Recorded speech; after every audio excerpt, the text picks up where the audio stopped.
자, 오늘은 2022년 12월 4일 일요일입니다. 저번 주에 우리가 공부를 하질 못했어요. 개인적인 사정으로 영상을 올리질 못했죠. 자, 저번 주 이슈입니다. 저번 주 이슈인데, 가장 크게 나왔던 게, PTP 세금에 대한 문제가 나왔습니다. PTP라는 게, 금은 원유, 가스 등 천연 자원뿐만 아니라 부동산 인프라 등의 어떤 파트너십 형태로 투자하는 합자 회사 요렇게 된다고 하네요. 이게 지금 미국 비거주자인 경우에 PTP를 매매할 때 매도 대금의 10%를 원천 징수한다. 그래서 과세를 피하려면 해당 종목을 연말까지 팔라 이렇게 말을 하고 있죠. 매도 대금이니까 이익이 나고 안 나고 하고는 전혀 상관없어서 다들 파시고 교체하시면 좋겠습니다. 저희도 역시 약간 그렇게 해서 어떤 전략 자체에 종목 변경이 좀 있었었죠. 앞전 영상 올린 것 같고요. 제가 잘 모르는 이제 게임에 관련주인데 유믹스 상패에 대한 이야기가 좀 있었고, 저번 주 이걸 좀 올렸어야 되는데 유튜브 영상에 실버에 관한 얘기가 많이 나와서 실버를 한번 들어가도 괜찮지 않을까 이런 얘기를 하려고 했었던 건데 넘어갔죠. 어찌됐든 저희는 종목 교체를 실버 쪽으로도 좀 바꾼 게 있고요. 애플에 대한 얘기가 좀 있었습니다. 노사 간에 좀 다툼도 좀 있었고 탈출도 좀 있고 이래서 애플이 다른 베트남, 인도, 인도네시아 이런 쪽으로 옮기지 않나 이런 얘기가 좀 나오는 것 같고요. 또 잊혀졌지만 메리츠 3사병 이슈가 있어서 꽤 좋은 주가 흐름을 보였었고, 요즘에도 굉장히 재밌게 보고 있는 재벌집 막내 아들 이슈가 있어 르몽레인이 굉장히 많이 올라갔고, 우리 컨텐츠 업종들이 꽤 미디어 컨텐츠가 상승하는 그런 효과를 줬었죠. LG전자 에프카 루머가 잠깐 있었던 것 같습니다. 이번 주 이슈는 잘 모르겠어요. 물론 PTP 계속 있고요. 이번 주는 파월의 발언이 인터뷰가 굉장히 핫했죠. 그래서 주식이 굉장히 좋았었는데 다시 또 원위치로 내려가는 효과를 주긴 했지만, 가장 큰 이슈는 이겁니다. 대한민국이 월드컵 16강에 진출했다. 다들 아시는 내용이겠지만요. 환율 보겠습니다. 환율은요, 계속해서 좀 하락하는 게 보이지 않겠습니까? 하락하는 추세를 보이고 있다. 환율은 계속 하락한다. 인덱스 역시도 하락하는 모양새를 보여주고 있다. 이게 요새 나오는 이야기로 스필아웃, 스필백 이런 이야기 자꾸 나오는데, 환율은 어느 정도까지 좀 하락할 것 같아. 이 상태로 가면 1250까지 가는 것도 기대해 볼 수 있지 않을까. 여기 찍고 올라올 수는 있어도 그러니까 내려갈 수도 있겠다, 이런 상상을 해보게 됩니다. 자, 원유입니다. 원유는 어느 정도 박스피를 형성할 거로 생각했는데 이 박스피의 하단을 조금 낮췄어요.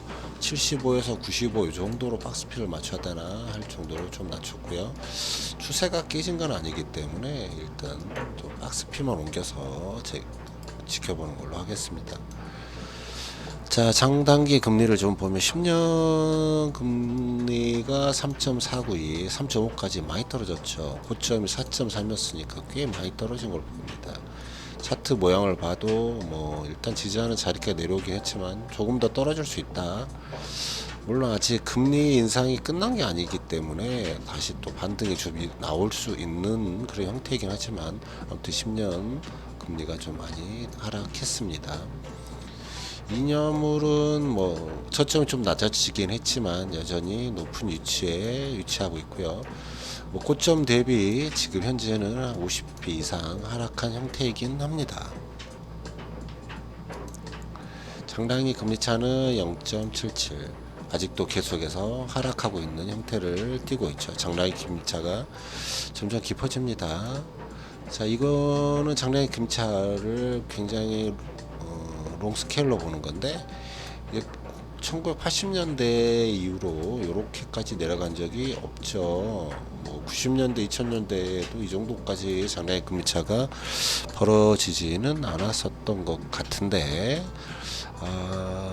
이 경제 침체에 대한 이야기가 이래서 자꾸 나올 수밖에 없는 것 같아요. 꽤 길어지니까, 깊어지니까 회색 면적들이 조금씩 더 넓어져 가지 않을까 하는 걱정.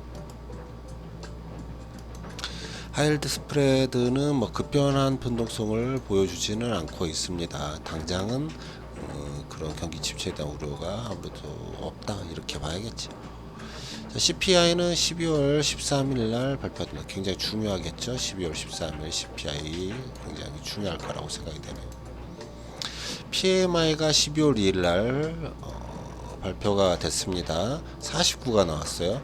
50 밑으로 빠지면 아무래도 경기 안 좋아지니까 FOMC 아니 패드에서 금리를 인하를 해야 된다 이렇게 말하는 거죠. 우리가 19년 20년도에도 코로나 전에도 PMI 지수가 뭐 49 이상, 50 이하로 다 빠졌기 때문에 금리를 낮춰야 됐던 시절이 있었는데 드디어 조금 이런 경기가 안 좋아지는 신호가 나타납니다.